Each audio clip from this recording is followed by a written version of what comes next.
What's up, y'all? Welcome to, welcome to HCHQ, right? So, hey, it's good to be back. Essen has come and gone for better or for worse. I gotta fix that. That doesn't look good, does it?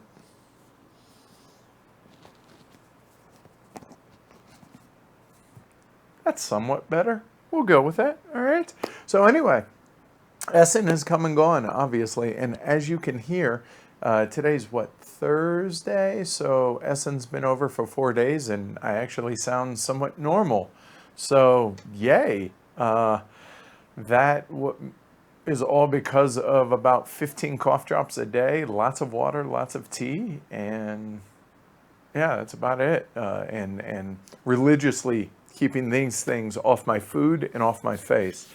So yeah, so I'm sitting here in front of a table full of games. Obviously, you guys can see just the corner touch of it. I get that. But this is about 20%, I would say, of what we brought home. We had 4 pieces of luggage that we checked. We had 1 carry-on, and out of that, we had obviously one of those was for our clothes because we were gone for 10 days.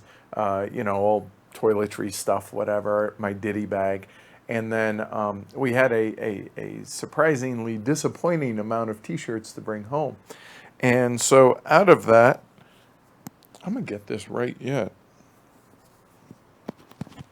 Yeah. And so out of that, though, the rest of it was all games, just about. The nice thing about having all the t-shirts left over was good packing material, right? So there's that.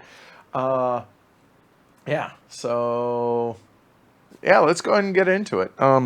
So this is what we physically brought with us home in our luggage. Sitting out in our hallway are 2 of the 3 boxes that we shipped.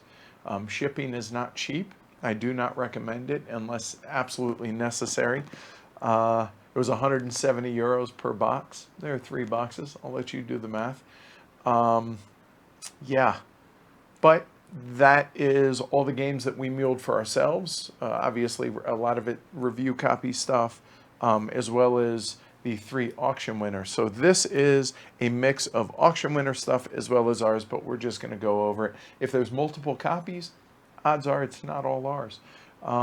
Yeah, so let's go and get into it. Everything from promo stuff to big box games and everything in between. Keep in mind that this is not, I haven't done a ton of homework on some of this stuff. Some of this was just best guesses on everything. And speaking of which, there's something actually I wanted to show you guys when I got started. So you guys are going to have to bear with me just a second while I go get something because I actually forgot it and I'm home alone and Asher doesn't have thumbs to pick it up. So I'll be right back. Okay, guys? So hold on 1 second. And we'll put that there. All right? 1 second, guys.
All right. Sorry about that, everybody. All right. So this is actually what I wanted to go get, were these 3 things. So these are our lists of things, everything that we had to pick up for us, for review copy stuff we just wanted copies of, stuff we needed for the auction winners, as well as stuff just to check out. And somebody's saying 510 euros. That's close. It was closer to about 540 euros. But yeah, so it came out to about 650 bucks in shipping. Yeah. The good news out of all that is, thankfully, because of the show, we get a lot of review copies. So we paid for the shipping instead of for a lot of the games. So there's that. All right. Yeah. All right. So let me go ahead and show you guys this stuff to begin with. So a couple of things here, but this is for haul. Oop, it's a little glary. Sorry. Haul 1 and 2. So I will show you how we did this. So we have them color coded. So purple was review copy. Green was stuff that we needed to get for our auction winners. Blue were things that we wanted copies of. And yellow/orange, whatever, was stuff that we just wanted to check out. So that's the beginning. That's haul 1 and haul 2. And then we color-coded the actual maps themselves. So to give you an idea. And then also put a little key on it over here. Oh, shoot, I forgot to bring everything up. I'm sorry, guys. I wanted to do that there and there. There we go. Cool. All right. Oh, Guten Tag, Amanda. So there we go. So that's haul 1 and part of haul 2. Then we have the rest of haul 2 up through here and haul 3. And then the map for haul 3, again, with the key and haul 2 being right there. And that was our booth right there. All right, so that was that. And then hauls 3, 6, 7, and 8 were there. So 3, 6, 7, more of 7. 7 was the main haul for a lot of the stuff that we were interested in and wanted to check out. And then 8 was the auxiliary haul, kind of. And that was, let me turn that so you guys can see. So this being haul 7 here, haul 6 here, and haul 8 up there. So yeah, just to give you an idea on how we worked as far as organization, preparing for all of this. Yeah, so that's what I ran off to go get. So I wanted to show you all that.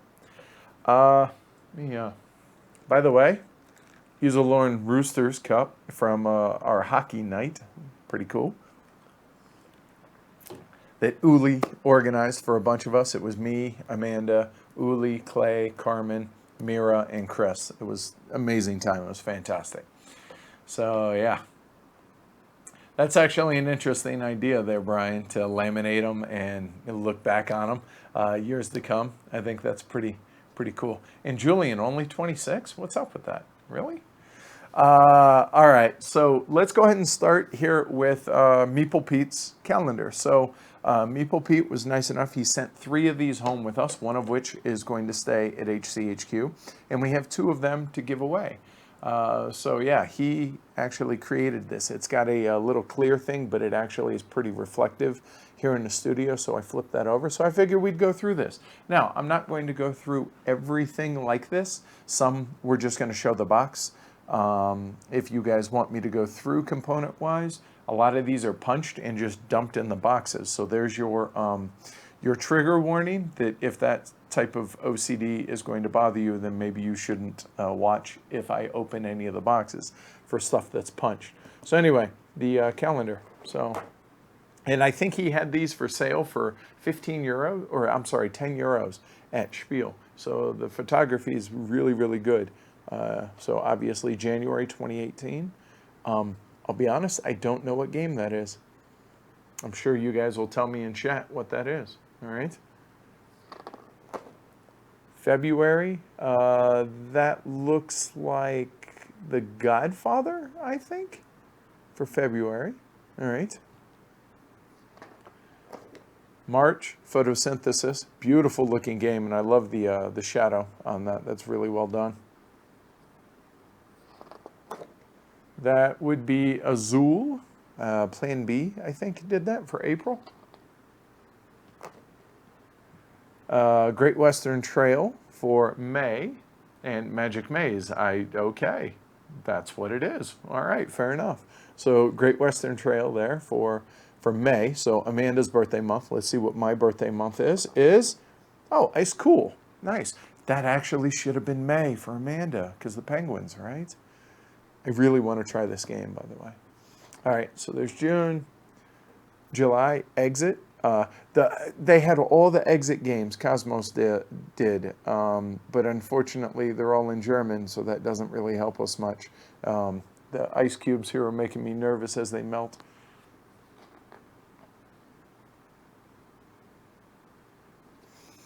All right.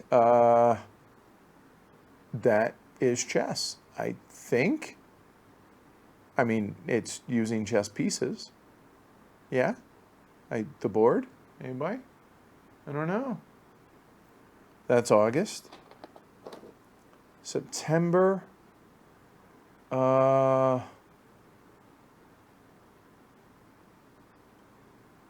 Wasteland Delivery, I think, Express. Chess on King Domino. All right, thank you. All right. So I think that's Wasteland Express, or is that First Martians? I'm not sure. First Martians. Okay, it was a 50-50 shot. All right. Terraforming Mars, obviously. October and November. Nope, not a clue. You guys are going to have to help me on November as well. All right. And December, beautiful. Very well done, Sagrada. Oh, it actually says what they are here. Okay. And then, or it says what some of them are, as well as other artwork that wasn't included here. That was Tiny Epic Quest. Oh, you guys got that already. All right, cool. So yeah, so that is calendar. So if that's, and numbers obviously on the cover. So if that's interesting to you, check out Meeple Pete, P-E-A-T on Twitter. Excuse me, on Twitter. You can probably get a copy from him on that. So thanks, Pete. And we're actually going to be giving probably at least one of them away to our patrons at some point. So the other game that you guys saw here was Tyore the Bombmeister. So this comes with English here as well. It's four, or let's see, at the King's behest. So it's, I don't think it's an expansion for Oh My Goods, but it's in the Oh My Goods universe here. It was on my to check out list, and one of our auction winners wanted to get a copy, so it was only 10 euros, 15 euros, somewhere like that. So decided to pick up a copy as well.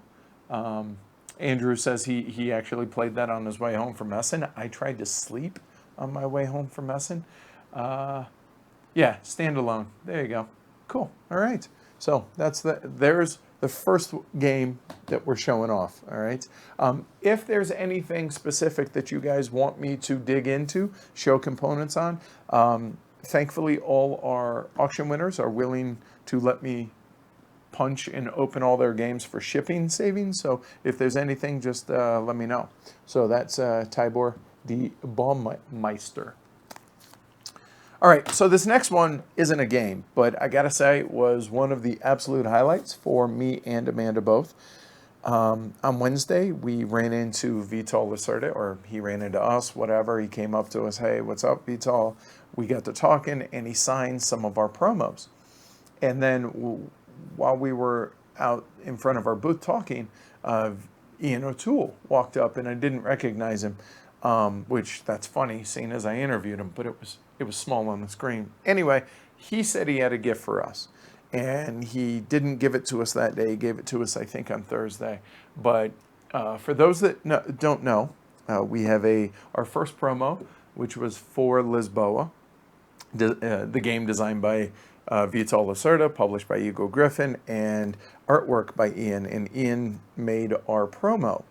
Well, he actually gave us this, and I hope this shows up okay on camera, but he gave us that, which really, really meant a lot to me and Amanda. So here, I figure I'd zoom in so you guys can just read.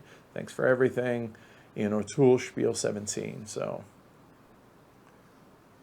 yeah, that's going to have a permanent place here in the studio. So that's going to be yeah, that was a big deal to us. Very, very cool. So Ian is currently visiting family back in Ireland. So Ian, if you happen to see this, thank you. I know I've told you that a bunch, but whatever, I'll tell you again. So thank you. Really meant a lot to us. So thanks a lot, man. So yeah, that's going up in the studio starting on the next stream. All right. Yeah, very cool. All right. So I'm just going to kind of work in no particular order here. So the Roundhouse expansion, I guess I can zoom in and out on some of these. So bear with me on this, guys. All right. So Roundhouse, second expansion. It's just, here. It's just some rules and some stuff for Roundhouse. So easy enough. Cool. All right.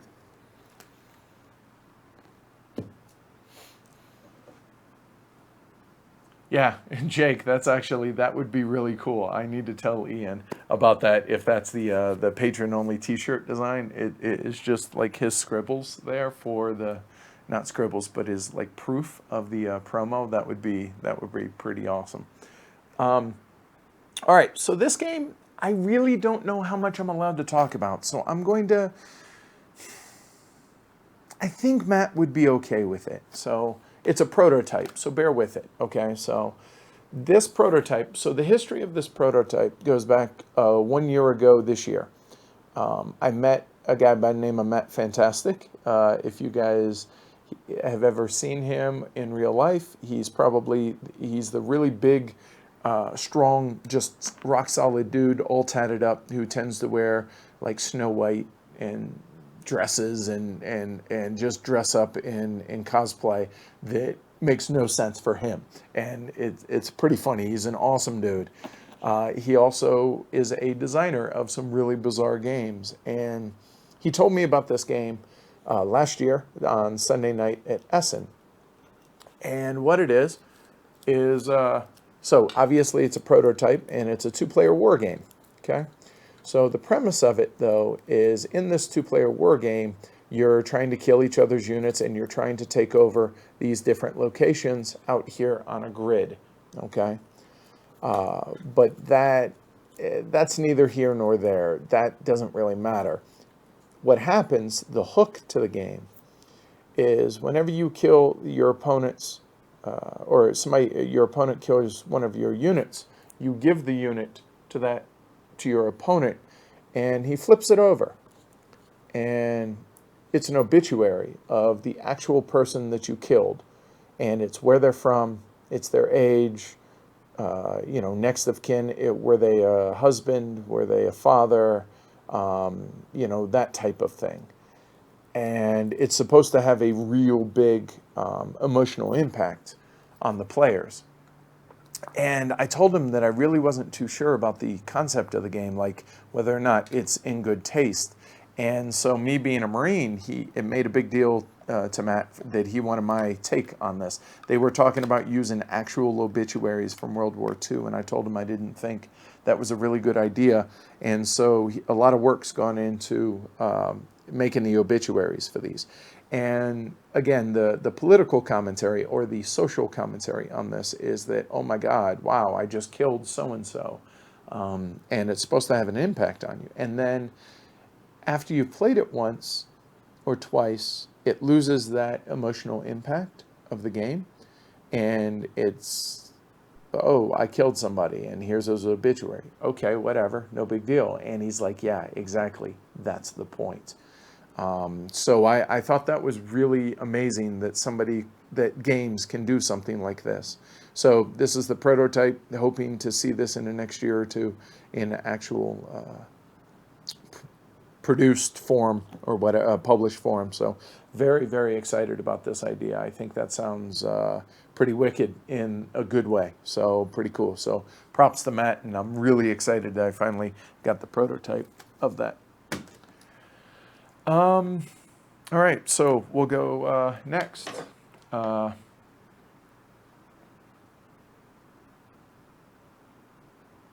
Yeah, that's DJ. That's exactly it. You give the card to the player that killed them, and they have to read the obituary. That's kind of the premise. All right, so next is a game from kind of two different publishers, sort of. It's Draco. I'm gonna forget the name. Draco Ideas. So it's a two-player historical battle game. It's a historical card game. the guys at Draco Ideas turned me on to this, and they weren't at Spiel, however, and now I'm drawing a total blank of the name of ABBA Games. They did have a booth, and so they partnered up, and so ABBA had a bunch of Draco Ideas as games there, and so I went there to stop by to meet Buster and company, as well as to pick up some of the games. So the cool thing about this is it has different formations that you're going to have there's one more. Here we go. There's also a campaign book, and it'd be easier to show you guys this in the campaign book than the actual cards. So in the campaign book, you have actual historical battles that you can set up with the different units. And this is a thick book with different historical ones. And I think this is pretty cool, even though it's got kind of a comic art to it. I think this would be good to stream at some point, maybe and review on the show. So yeah, that's what we're going to do. So yeah, Onus. It's Rome versus Carthage, which for those that know of me, know I'm a huge ancient Rome fan and Punic War stuff, which is what this is. Plus, hello, elephants. So there's that. Yeah, so Draco Ideas is Onus and the campaign book. Cool. And yes, the lid is on the wrong way. I am anal about this, but you can tell that that's how, whenever this was punched, I did not do that.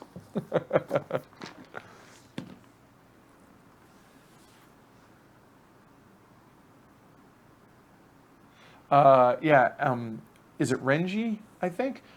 This is just the stuff that we muled home physically in our 4 bags plus our carry-on. Tomorrow is going to be 2/3 of the boxes that arrived today, but this would make for a very long stream, so I'm going to break it up and do the other one that tomorrow, and then when the 3rd box gets here, do another one for that.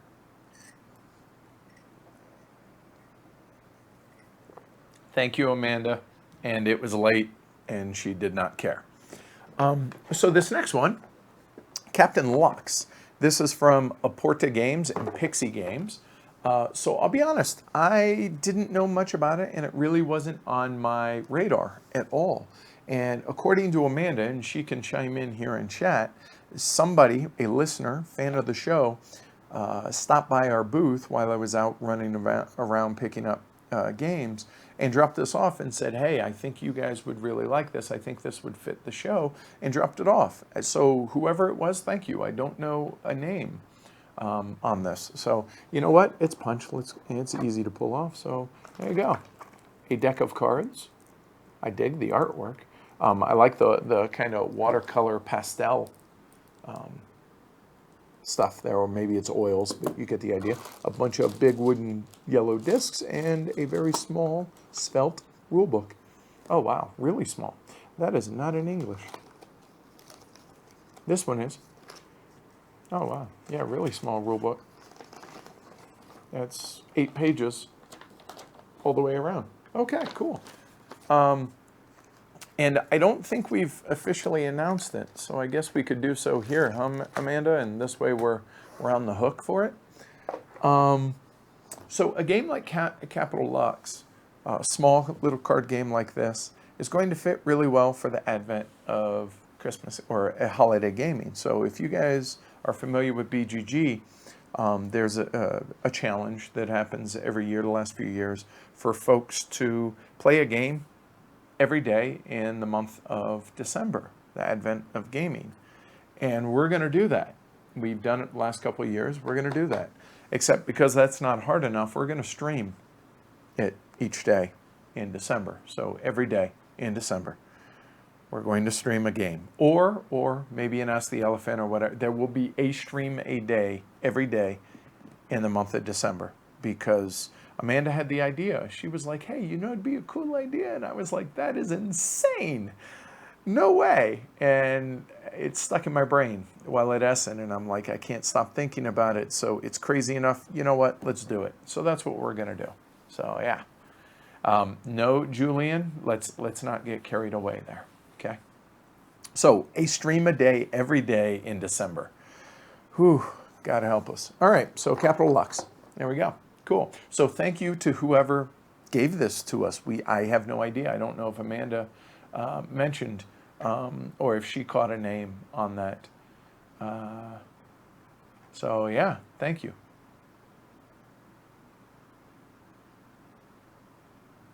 Nope, not only 2-player games. It's going to be a mix. There might be a solo game mixed in there when it's just me during the day sometime. We don't know. It's going to vary when we do it throughout the entire month. Details later, okay? So, yeah. All right, Capital Lux. Okay, Inside Up Games. So, Connor. So, I had met Connor previously last year at Essen, and he had a booth, and I had tried, oh boy, now I'm going to get in trouble if I can't think of the name, his main mountaineering game, and I can't think of it. Oh God. Summit. There you go, Summit.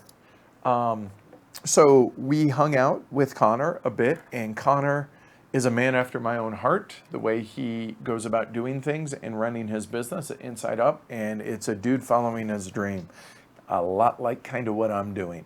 So things are a bit out of order here because you know what we don't have is we don't have Summit here. It's in a box somewhere out there, I don't know, but what we do have is the expansion, which is Yeti, all right? So Yeti is, as Connor puts it, as if the game wasn't hard enough, now you have this dude chasing you, trying to kill you and whoop your ass. So, yeah, he said, yeah, we'll just make it even more insane with this expansion. So, yeah. So, he, really good dude. And it's funny, he got really mad at me when I thought that Summit was a co-op only. And he foisted a copy onto us and said, you idiot, here, try it. I was like, yes, sir, sorry. So, yeah. So this is the expansion for Summit, which you will see either tomorrow or when we get the third game. So, there we go, Yeti. I love the understated artwork on this, too. Really, really well done. So, look for that soon. Another expansion of which we did not get the base game this year. Why? Because the base game we got last year at Spiel, and that is Docmus, Return of Arifel. Cool story on this one. Amanda and I think, and Amanda can correct me, I think this was on Wednesday. We're walking around, just Amanda getting a feel for the halls during media day and setup day, and before they were insanely busy on Thursday. And we're walking around Hall 3, and we stopped by the Lot of Pellet booth, or didn't really stop by, I just was pointing out, hey, here's that, and Docmus and Flamme Rouge, as well as other games. And we're about to leave, and we hear Edward, Amanda, with a European accent. And we look over, and it's some guy. I had no idea who it was. And he introduced himself as Miko. Well, Miko is the designer of Docmus, who apparently is a fan of the show and really loved our playthrough that we did of Docmus and our review of it that we did. And you also can see down here in the bottom right-hand corner, Renegade is going to be publishing it, I'm gathering, here in the States. So that's pretty cool. I'm excited about it. So it's a very small expansion. As you can see, and it comes with a few more boards. It comes with Arifel, which is a new god, and it has some rule breaker stuff in there that modifies the game a little bit. And it was really cool to meet Miko. And I told him, hey, we'll let you know when we're going to review it or play through the expansion. So, you know, whatever, he's aware. He's like, there's no need. He says, I'm subscribed. I'll hear about it. So that was pretty cool. That was nice. So, yeah, expect to see this probably during the advent of gaming in December. So, cool. Docmus. Yeah, let's go ahead and get this out of the way.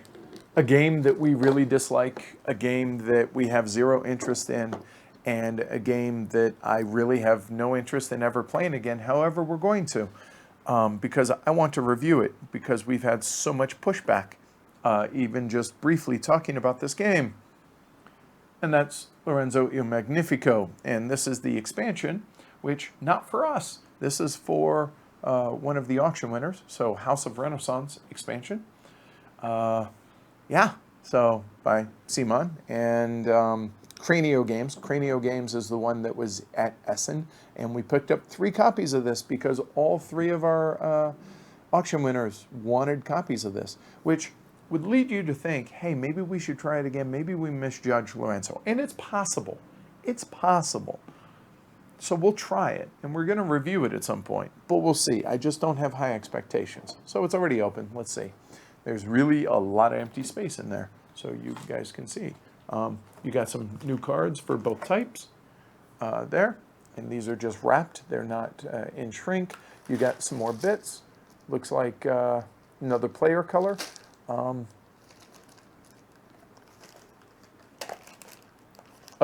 Different an expansion for the building. So to make it one wider, it looks like. Punch boards and other stuff. So there you go. So Lorenzo Il Magnifico, Houses of Renaissance expansion. So, yep, we'll see. We'll give it a try. But we have never been accused of being afraid to call a spade and to negatively review games. We've done so numerous times in the past. It's possible that Lorenzo is another one of those, but maybe the expansion makes it better. We'll see. But I do know it's awfully popular. So we got 3 copies of these. We only have one of them in attendance right here. So yeah, 1 Houses of Renaissance, or House of Renaissance. Houses of Renaissance. Speaking of expansions, we have a whole lot of these. You betcha. The Colonist expansion, or at least the first Colonist expansion. And if you look, it's all in Deutsch. It's all in German. But the good news is the cards and everything here and the rules are, so it's a big stack of cards you guys can see. This has German and English. So yeah, pretty stoked about this. Plus a local friend of ours, which been on the stream numerous times. Brian wanted a copy, so we got one there. We got another one there, and then we got another one there. So one for us, one for Brian, and I'm not quite sure what the third one is for. So we'll see. We may have a giveaway. I don't know, unless one of the auction winners wanted it, and I don't think they did. So we may have one more to give away. So we'll see. So yeah, Colonist expansion.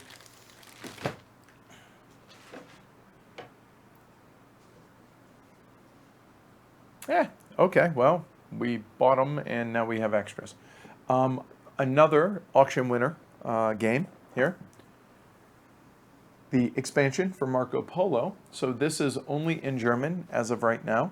However, it's language independent and the rules are in English, or you just have to get the rules in English, which I believe are either currently posted online or will be posted online. So Agents of Venice. So yeah. Marco. Okay. So yeah. Actually, this is in English. I lied. Which one? There's something that's in. Yeah, the back of the box is all in English. So, yeah. Maybe it's not in German. Maybe I'm thinking of something else. Entirely possible. But anyway, the expansion for Marco Polo. More contracts and other tiles. 9 companions, 5 characters, a player board. 20 cards, 48 tokens and dice, a Venice board, and a rulebook. So there we go. Okay, cool. It's funny, Bev, you mentioned that. Actually, we probably do have an extra Lagerstätten, but not today. That'll come. We'll talk more about that tomorrow or in a subsequent day. All right, so Voyages of Marco Polo, going to one of the auction winners.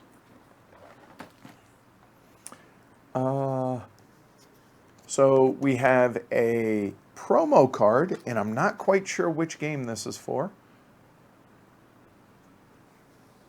Beautiful artwork, though. It's for one of the Taiwanese board game design games that Smooks had at his booth. I can't remember which one this was for, but really, really pretty.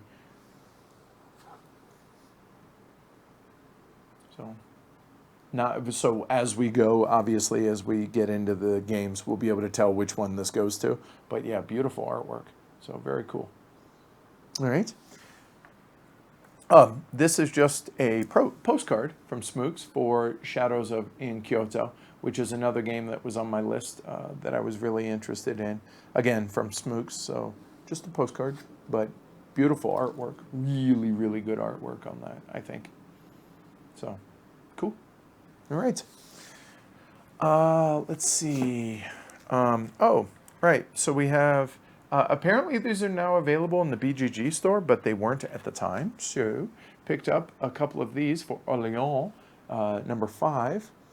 And one of our auction winners wanted this. We needed a copy, so we got a copy of it for us as well. So there you go. Okay.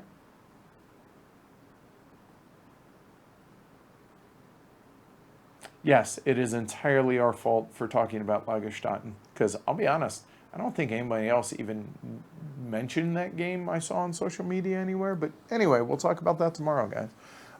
Yeah, so there you go. So Orléans, number 5. And like I said, I think it's available for $6 I saw in the BGG store, I think. So if you're a big fan of Orléans, there you go. Something completely not a purchase, but a gift. So this right here. It is kind of prog rock, is kind of how Paco described it. So Paco Yanes is designer of Oil Field, which we do not have Oil Field yet. It's in one of the boxes.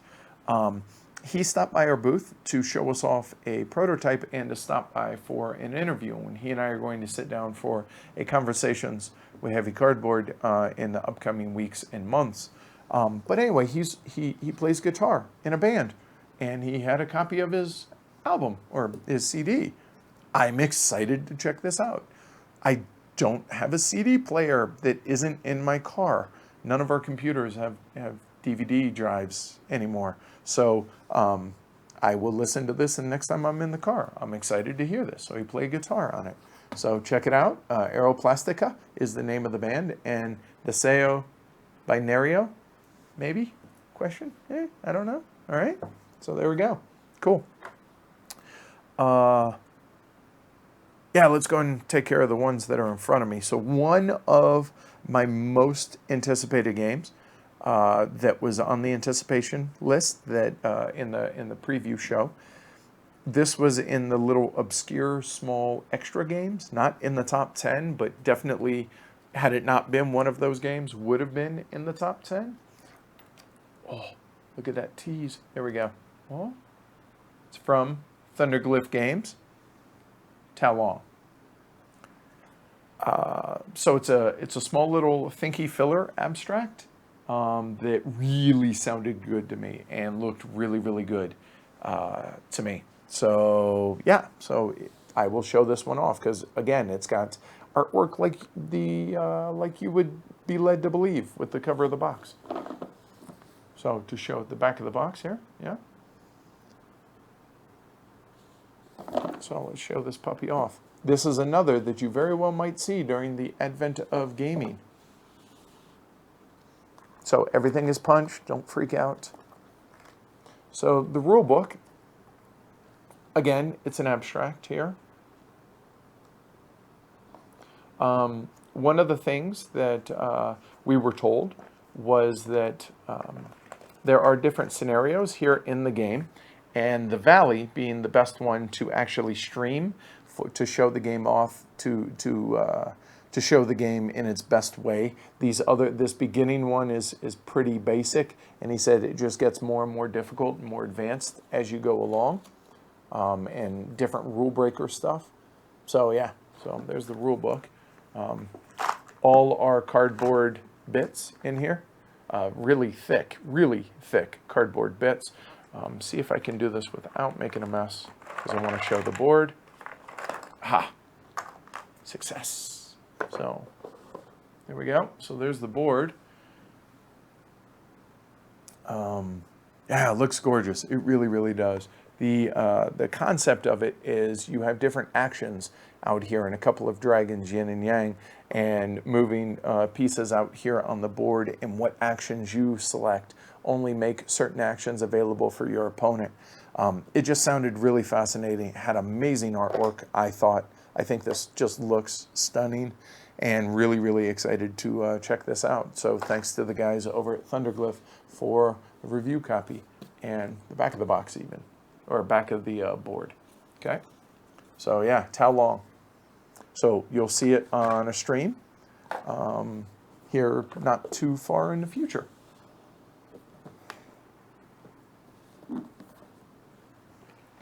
All right. So let's see. Yeah, the games that you guys actually could see right over here, which probably are not a big surprise. We have 3 copies of Agra. And boy, this was unpleasant trying to carry through during Thursday or Friday, whichever day it was. So we have 2 of them. A third one is in one of the boxes. One of them is a review copy for us, and the other 2 are for auction winners. If you're squeamish, look away now. So this is really, really solid with bits and a lot of books. These are even heavy. I mean, there's just a lot to this stuff. So all the bits are in here loose. They got punched. The funny thing is I don't think it was worth punching, because there just wasn't, there's so much wood and the boards are so heavy that I don't think we saved a whole lot of weight on punching these. So yeah. And unfortunately, one of the copies of Agra was one of the 2 victims of just shipping in our luggage. That corner got dinged pretty bad. So we're going to keep this one and send the other ones that are in better shape to the auction winners, because that's the right thing to do. So yeah, and it got gouged pretty good right here too. So that's on us. That's our fault. So yeah, so 3 copies, 2 of which are physically here already. All right.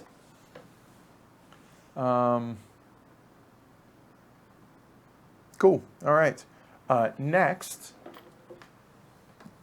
we'll get this stuff from up there. All right. So actually, this got sent to us just ahead of time from our buddy Jason Dinger. Circle the Wagons. So it's supposed to be a pretty cool little card game, and it comes in this little wallet. Thought that was kind of cool, but we didn't think to bring it with us because we hoped to be able to play or to be able to sleep on the plane. And it looked like it took more room than we would have on a seat on the plane, so we haven't played it yet, but thanks, Jason, for that, Mr. Dinger. All right, cool. Another one. So this is the prototype of In Between, which if you're a fan of Stranger Things, this actually gives a really big feel of Stranger Things. So you have regular world and you have upside down world, and it's a 2-player card game. So as I said, the prototype, we actually picked up the actual game while they're in Essen from the guys over at Board and Dice. So thanks to them for that. So looks pretty cool. So the artwork here looks pretty good. Looking forward to delving into it. All right, so let's move some stuff out of the way. All right, so this next one, speaking of Smooks, so Smooks is, so I'm going to be interviewing Smooks, I think is a good way to describe it. He's a designer, obviously. He designed my story here, but he's also, he's not a publisher, but he's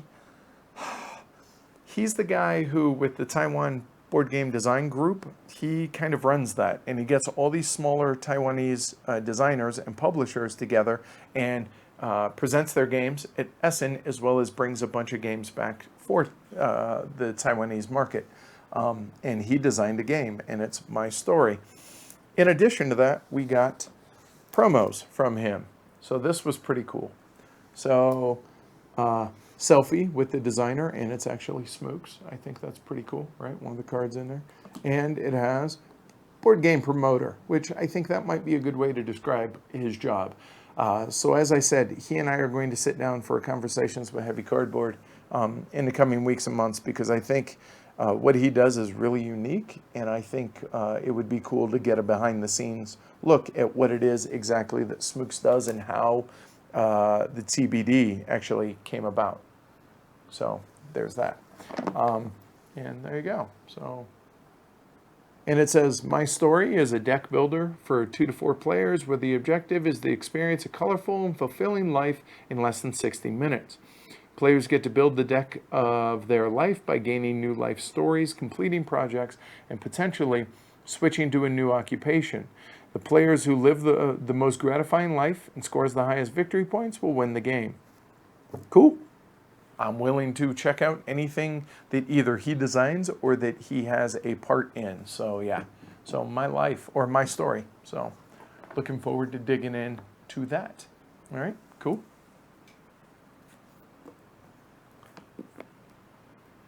Take care. Okay, staying with TBD, we have, so I gave Smooks, he had reached out to me and asked, hey, here's a list of games that we have coming out at Essen. What are you interested in for review copy stuff?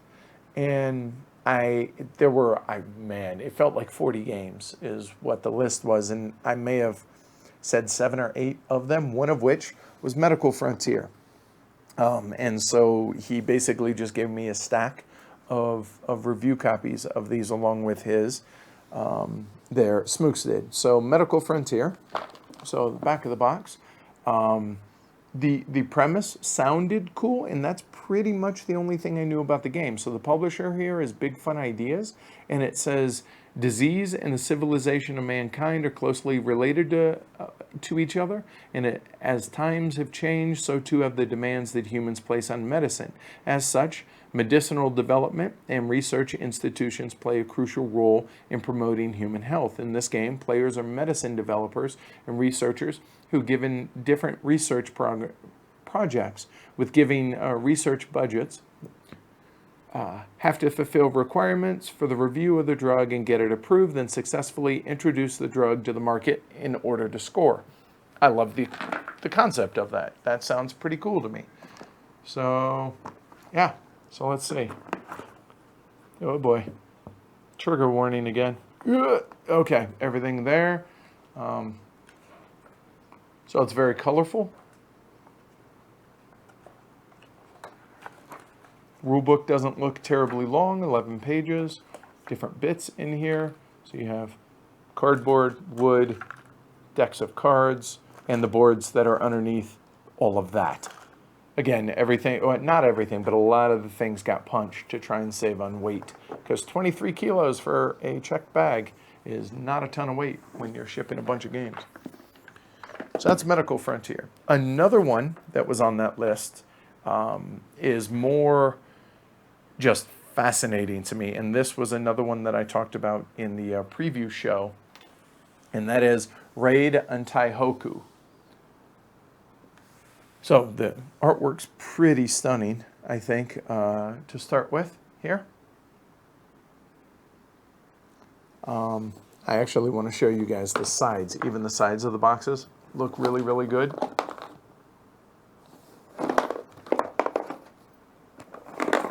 And all I knew about this game was the story about the game. And I'm going to have to take it over here so I can just read the entry or a little bit here that's in English. In the closing stages of World War II, when Taiwan was still a Japanese colony, more than 100 U.S. B-24 bombers launched an air raid on Taihoku, which is Taipei. Political and military facilities were the main targets, but civilians were also affected. Many homes were destroyed and a large number of people killed or wounded.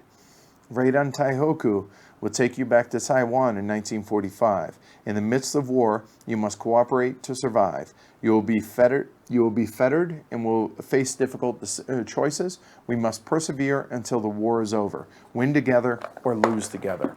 Now, you guys know how I feel about co-ops, but I also feel historic themes that are unique and stuff like this. Kind of a war, this War of Mine feel to this. I know the designer is actually from Taiwan, and so this actually hits home, obviously, for him. So I'm really, even though it's a co-op, this is one that I'm really, really interested in. So it says it plays 2 to 4 in about an hour.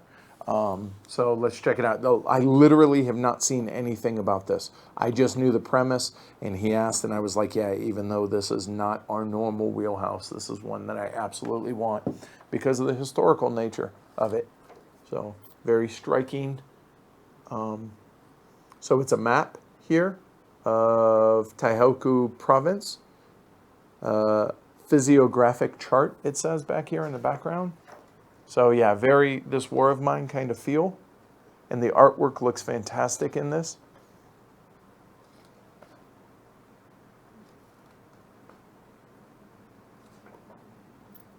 So yeah, different characters, different locations. Cool. So the characters. So character boards, that's grandma, obviously.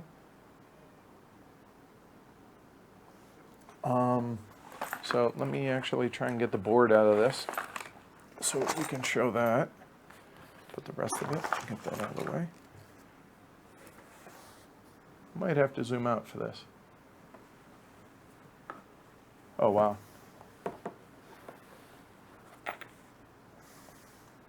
All right, so yeah, we'll have to do it this way, I think, because of the shape of it. It runs north and south, kind of as opposed to sideways. So you got the wharf, Taiwan Railway Hotel, station, train station, railway station, a blown up home here, and different pathways and everything. The Governor General's, oh, you guys can't quite see that. There. So yeah, looks pretty cool. So sign me up. Yeah, looking forward to this. So that's Raid on Taihoku.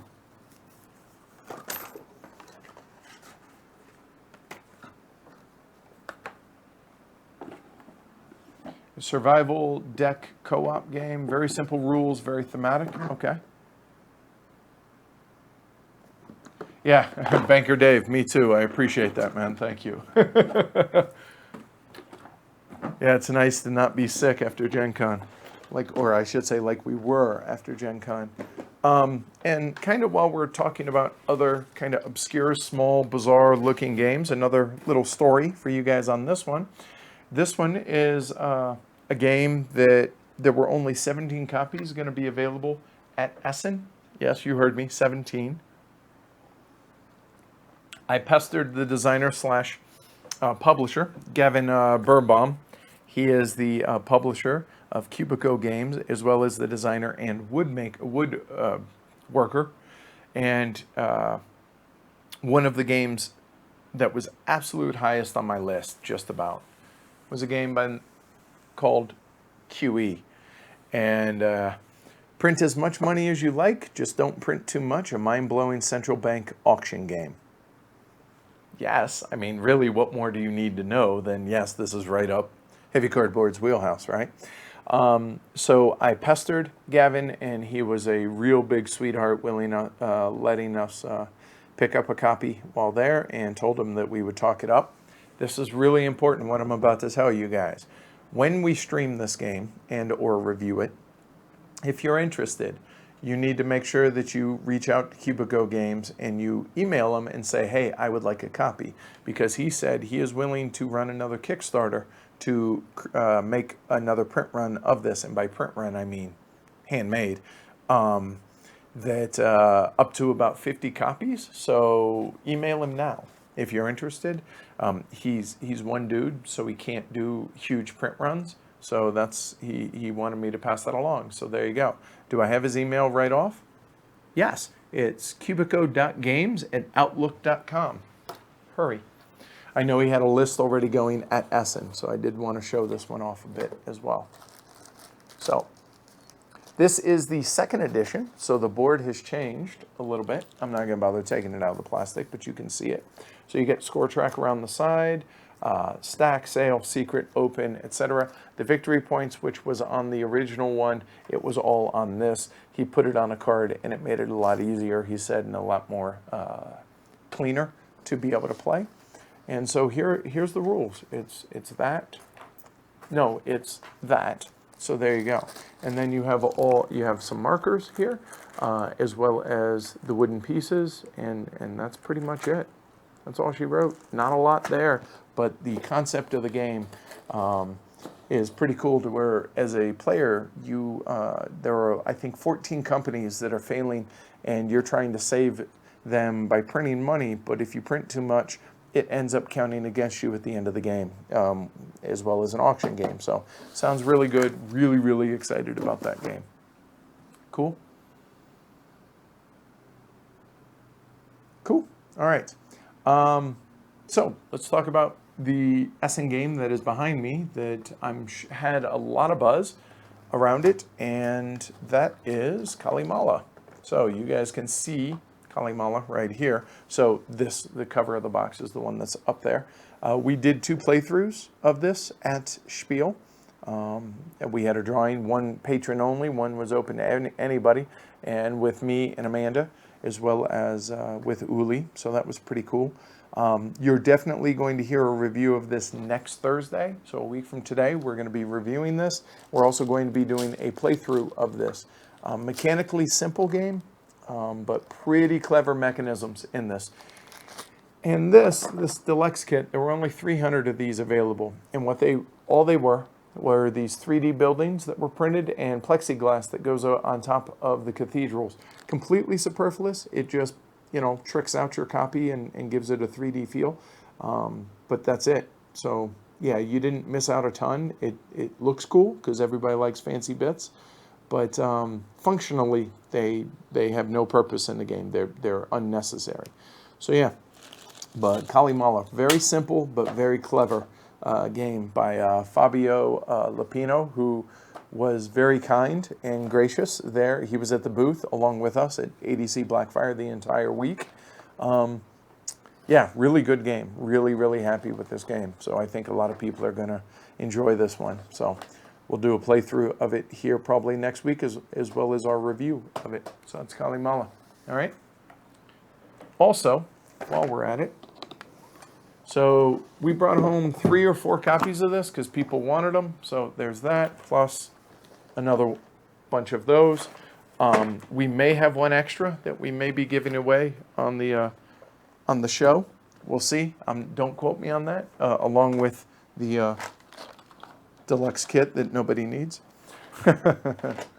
So that's Kalimala. The heaviest game that we brought home, far and away, surprisingly, was not Agra, and not by a long shot. Why, you might ask?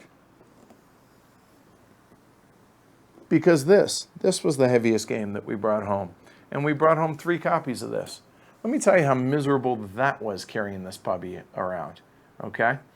This was, yeah, it sucked, man. Wow, heavy. So you can see the box is considerably smaller than the original. It literally, the whole thing was full of punch boards. And serious trigger warning for you OCD people, do not look at this. This is going to be really uncomfortable. Not yet, but it's coming. So the replacement player aids. So there are a bunch of so some of them were just missized, so they have new ones in there for everybody, for all copies. But here you go. Oh, look at all that's punched. All of that. That's, yeah, 3 copies of this. So you have the tiddlywinks for pollution now. You have meeples instead of cubes, and you have the little buildings for player colors. But yeah, all that is punched player board or player pieces stuff. There you go. 3 of those. Saved probably a kilo per box by punching it. There was that much. I'm not kidding. There was that much punch board in there. When we were staying with Joris in Leiden in the Netherlands, I picked up a copy that he had that was unpunched on the kitchen table and almost, threw my arm out of socket. It was so heavy. So yeah. No, actually, the nice thing is I have 2 people in this house that really enjoy sorting bits. This is kind of fun to be able to do. Like, I don't have to worry about this. So Amanda, Matt, you have 2 things to do that for, as well as all the other games that are punched that are staying here. Oh, and it's signed for somebody. Oh, this one's a gift. So we have one copy for us, one copy for Matt here in the house, and one's a gift for someone who's really going the extra mile and helping us out. That's all I'm going to say. All right. Cool. All right, let's go back to ABBA games, as well as the main game from Draco Ideas that I was excited to pick up, and that is 2GM. So, another little war game. It comes with a massive campaign book as well. So, much like the other one, which was, what was it? Onus, right?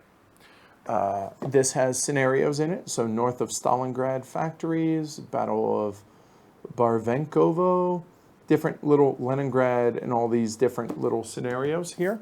So, so it's another 2-player card game. I'll zoom in a bit. Oh, chat, that's what you guys were talking about. Sorry about that, guys. There we go. Uh-oh. Chat might have gone down. Oh, there we go.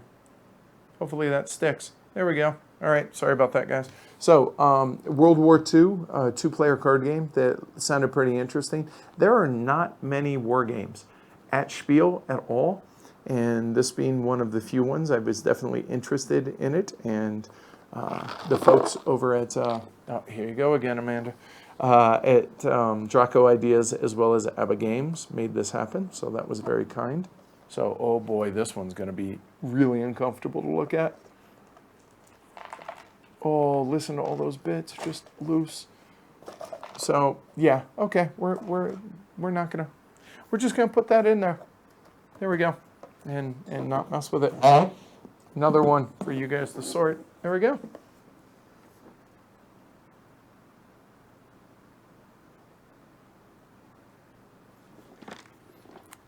All right. Yeah, I think one entire bag could have been just Agra and 3 copies of Agra and 3 copies of Antiquity. And there's our weight limit for one bag. All right, so we're making some headway. We got about, what, 5, those are done. So 5, 10, another 12 games or so. Give me a second, some water.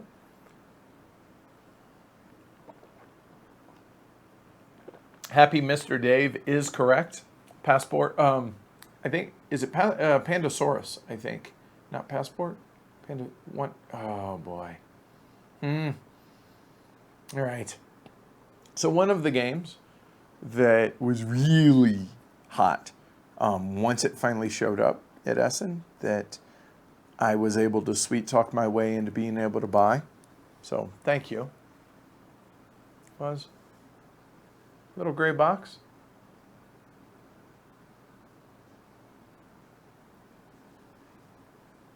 Ah, you guys know how I like my silly dexterity games. This looks really cool, and I talked about this in the preview show as well. So you're building connections and having to place with tweezers, cars on these connections, on these little, they look like kind of tongue depressors, and you're building up, stacking up at different heights.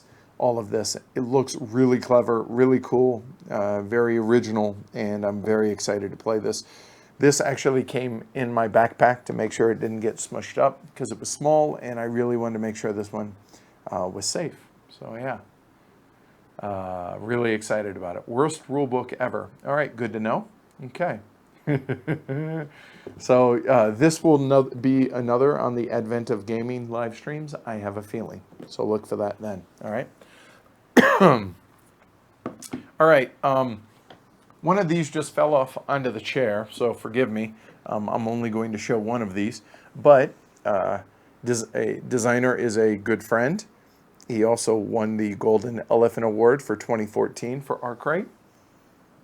Stefan Riestaus's Riga. So this is the third in the series of small box games with Talon and Visby being the first two. We have the first two, so we were able to pick up a copy of this and one for our auction winner that wanted it. So there you go. Usually the first couple have been very small card game, but kind of very clever mechanisms. So I expect this to be more of the same. All right, cool. Cool, so Riga, all right. Sounds like cards, the end. And it says it's 2 to 4 players, 30 to 50 minutes. Okay, cool.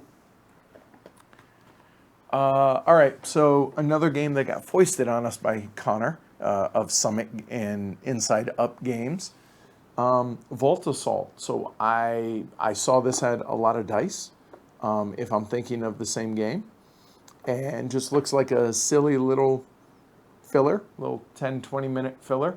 This may be one that you see as well. So we'll see. Obviously, they're not all going to be small games during the Advent, but some will have to be by necessity. So, yeah, so Vault Assault, we'll see. I literally know nothing about this. Asher's whining. So Vault Assault, we'll see how that goes. Yeah, we'll go and go. So we have more of the Antiquity player aids, the good ones. And then we picked up 3 copies of the Northern State here in the U.S. that I was really turned off by because it has a spinner. Except 2 of the 3 of the auction winners really wanted a copy of this. So I was like, you know what? I'm just going to pick up a copy and we'll see. So I did. Yeah. So spinner, huh? Which, when you think about it, oh, that sounds painful. When you think about it, a spinner is no more different than a die. It's a randomizer, right? So, okay, I'll give it a try. I sold myself on that. It's supposed to be a light worker placement, I think. Yeah. Huh. All right, well, let's open it up and, oh, that sounds really painful. This is going to be a mess. Well, it's not so bad. All right, bunch of loose chits in there. Oh, there you go. There, so wood, the spinner thing, disc, dial, booyah. These tiles remind me a lot of mini rails. Obviously, different game completely, but to where you're making the board like that. So, okay, cool. We'll check it out.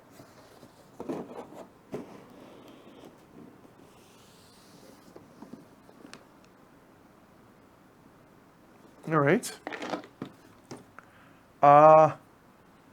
The third heaviest game that we brought home that, oh boy, this one's going to be a mess as well. And we got 3 copies. And for those that are going to be angry at us that missed it, keep in mind, only one of them is for us. We had to buy this one, Altiplano. So yeah, I know the English copies of this sold out really quick. So yeah. This was, actually, I guess there were 3 copies. I didn't realize that. So this one got dished pretty bad right there. So that's probably our copy. So let's check it out. I know it's another bag building game. Plus the setting is kind of interesting to me. So we'll see. Oh, look at all those loose chits. Okay. Oh, look at that. Oh, that's painful. Yep, we're done. Okay. So let's check it out. I'm sure this is one of the biggest hotnesses to come out of Essen this year. So I'm sure everybody watching has already seen, heard about it, knows about it, probably has played it by proxy already. But yeah, looking forward to checking it out. It was on the Essen preview as well. And so we got one here.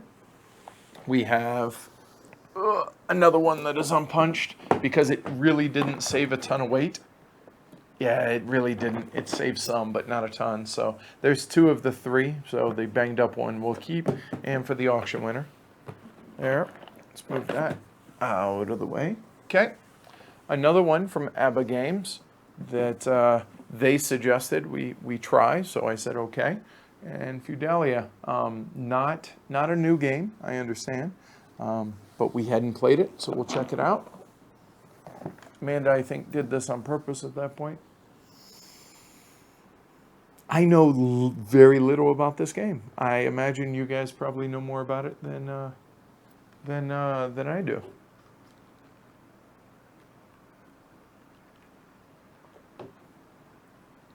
Yorick says Andy wasn't too stoked. If it doesn't have negotiation in it and it's not obscure, I don't think he'll be stoked. I'm kidding, Andy, but you get the idea. So, yeah. All right. Cool. So, Fidellia.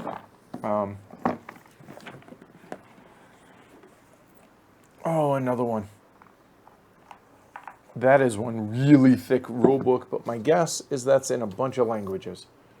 Rule book and scenario book. Nope, it's not, but it's oh, that's an unfortunate font choice. This is different, so we have an ad for ABBA games right here in the middle. All right, as part of the rule book. That is a really big rule book. I am really surprised at that. And that looks like a table hog to me. I'm okay with that. Just state an observation. Maybe not that bad. I guess those will be on stacks. Cool. Yeah. So we'll check it out. Fidellia by ABBA. Okay. All right. So next, Michael Kiesling's Riverboat. Got a couple copies of these because auction winner, I think one or two of them wanted, and I can't remember if I got a copy or not. All right, anyway, Michael Kiesling's Riverboat. So I had originally seen the prototype of this at Gen Con. It's Kiesling, so I'm willing to take a look at it and go from there. 2 to 4 players, 90 minutes. Okay, we'll give it a try. That's pretty much the extent of my knowledge of the game. So we'll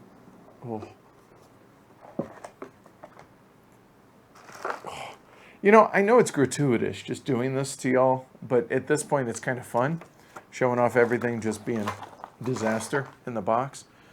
We'll check it out.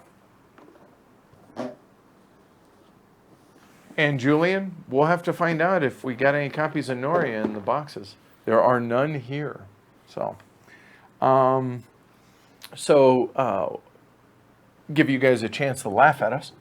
So, Fields of Arle, what do you notice about this? Does anything stick out to anybody here for a Fields of Arle expansion?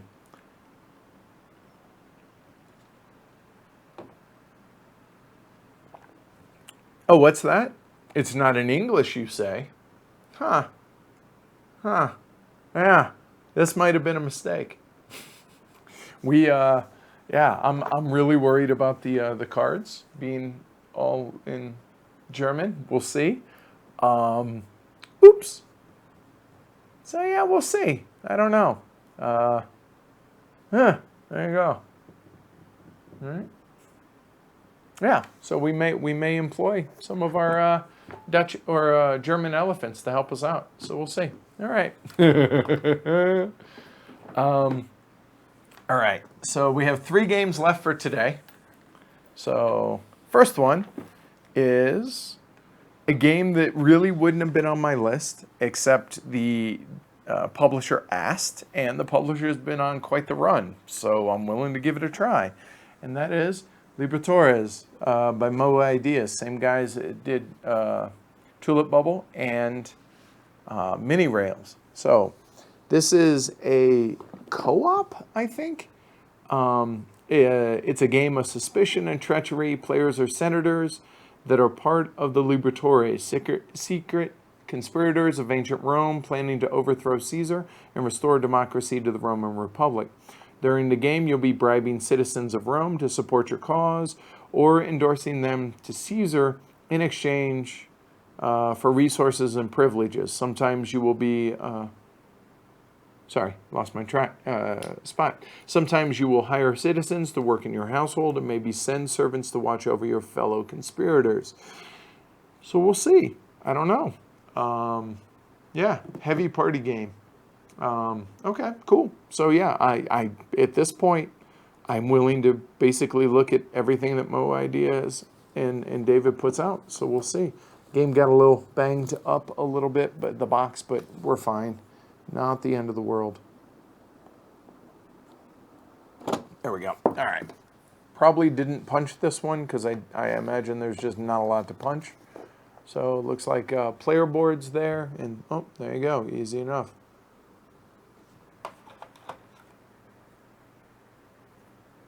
Oh, a Cleopatra promo card. Nice. All right, cool. All right, so we'll check it out. We'll see how that goes over with the group. All right, 2 games left. So the first one, funny story on this one. So Statecraft. So I had never heard of this until I was going through the Essen preview list. And I came across it, and I was like, oh, okay. Didn't really interest me. However, it said that this plays, I forget, some short playtime, like 20 to 60 minutes. Okay, easy enough, right? I'll just zoom in so you guys can read that while I'm talking about it. So that didn't sound all that, whatever, right? Okay, cool. And then the expansion, I think, said something like 600 to 1,200 minutes. And I was like, how the hell do you go from that to that? And I was like, okay, I got to check this out when I go by there. So these guys are up in Hall 8. And Hall 8 was very much the very small indie publisher area. And so I talked to the guys at ITB, who are the publishers, and he gave us a spiel on this, and they were like, "Oh, yeah, that was a misprint. They added one too many zeros." I was like, "Ah, okay, that makes more sense." So yeah, so there's that. So that was pretty funny, I thought. Anyway, so he told us about this, and it sounded pretty interesting, but some of the randomness in this I was really apprehensive about. So we were actually going to pass on it, and he said that for people that are into political or the political landscape and just politics in general, this is a good entry-level game for them. And I was like, eh. And he's like, here, take it. If you end up reviewing it, great. If not, you can at least give it a try and see. So okay. So we will check it out. It's got the little UK Games Expo Award for 2017 Best Card Game. So, I mean, we'll give it a try. It sounded interesting. Just the amount of randomness was a little suspect. So, but it sounded pretty cool when he was explaining it to us. So yeah, we'll check it out. We'll see. Oh, also, we got some LDEC cards from some listeners and viewers, which very, very cool that they were willing to give us their personal cards. This is always fascinating to me, that different playtesters and everything get their own card in the LDECs for Agricola. So that was pretty cool. So thank you very much for those. One game left out of this, and then, like I said, we have 2 boxes out in the hall, so 60 kilos worth of games to go over tomorrow, and then whenever the 3rd box shows up, we'll go over that one as well. So the last one was the second of 2 games that I was really excited about by a Spanish company called Four Dados. And the premise of this game really made me a little uncomfortable being in Germany, but the premise of the game itself was really fascinating to me, and I could not want a copy of this. The top got dished a little bit, but that's Secret Weapons of the Third Reich. So it's 1 to 4 players, plays in 120 plus minutes. Oh, really? Not even 180 out, 90. So the premise of this is the vast majority of Austrians cheer the Anschluss of their country by the German Reich. Central Europe is falling into Nazi hands, and all the best European scientists will soon compete under the aegis of Heinrich Himmler, for whom no scheme is too wild or too improbable. But which team has the imagination, the courage, and the drive to most successfully accomplish these goals? Now, that's risky. I applaud any company that is willing to take risks like this, and I've heard about this game previously, and I know there are going to be some people out there that are not even willing to touch a game like this because you're working on the side of the Third Reich. And as long as it's handled with respect, I'm willing to give it a try. So we'll see. I am really fascinated by the concept of that. So yeah. One of our patrons, actually, I'll talk about that here in a minute. One of our patrons said he ordered a copy of Democracy Under Siege, and I'm not sure if they got Secret Weapons of the Third Reich, but it's all in Spanish. And he says, basically, Aaron said, I don't know if I ordered Democracy Under Siege or a pair of women's shoes, so we'll see how that works. So apparently there were some people that didn't want the playbook included, and so they sold it separately, but we just threw it in this so it didn't get damaged, didn't get lost for Democracy Under Siege, which was my number 2 most anticipated game of the Essen time period, which, spoiler, we got a copy. So yeah, this is just for that. It has nothing to do with Secret Weapons, but yeah.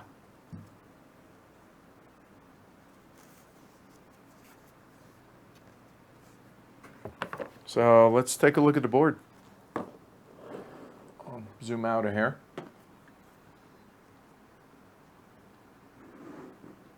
So, yeah. Different game turns. It starts in 38, ends in 45, obviously.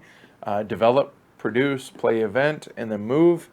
I am fascinated at the concept of this, and we'll see that everybody is working on the side of the Third Reich. Not a lot of games willing to do that, so we'll see. So, yeah. All right. Okay. So we'll see how that goes. Not a ton of components, a lot of little wooden components, it looks like, right there. And stack O cards. And we'll go through the rule book here real quick. Zoom back in.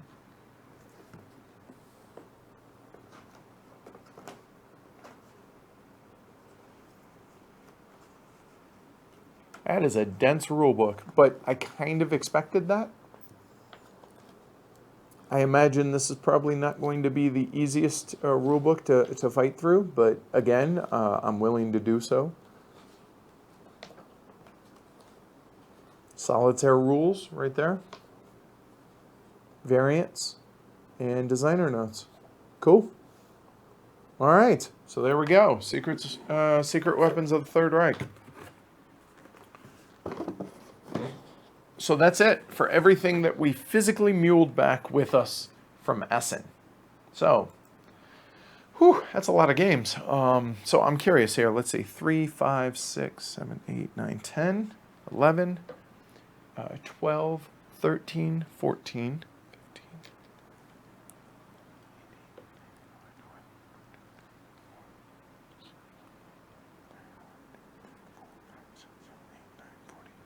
Uh, 42-ish or so, and we have, that's about 20%, I would say, of the games that we brought back. Whew, all right. So yeah, that's the end of the first haul. I'm curious what you guys are most excited for, both yourselves as well as for us to either review or to do playthroughs of. You can leave it in comments. Don't write it in chat. Go ahead and leave it in the comments down below. Yeah, that's a lot of games. Understand. So I saw that somebody had posted on Twitter, might have been Suzanne, might have been somebody else, talking about people posting their haul pictures, you know, the haul that they came back with and everything, and whether or not they're appropriate or gratuitous or anything like that.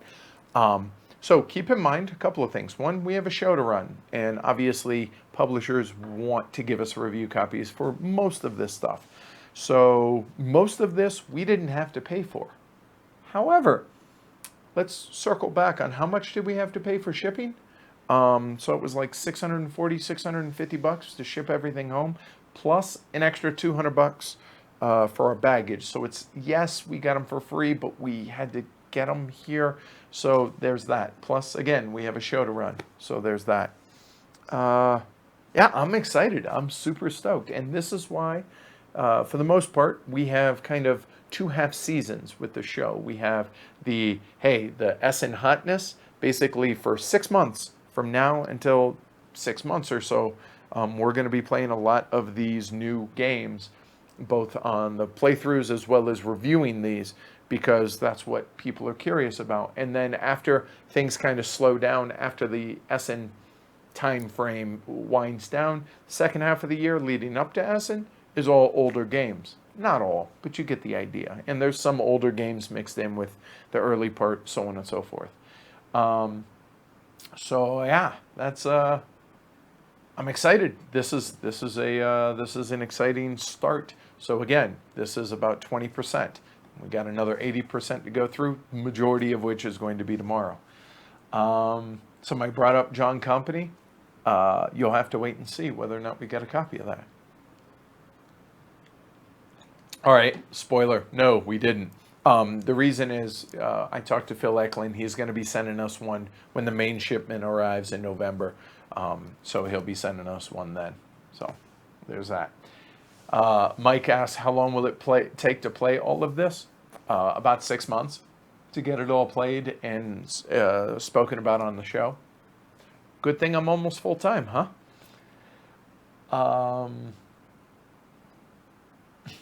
I agree, Mo. I totally agree. Yeah, 100%. What time of year will the Golden Elephant Award be released and awarded? All right, so this is how that works. So we do not announce the finalists for the Golden Elephant Award until usually late March, early April, and then the winner is announced at HeavyCon, which is late May. The reason for that is, well, we just went through all these games, these 42 games and expansions, right?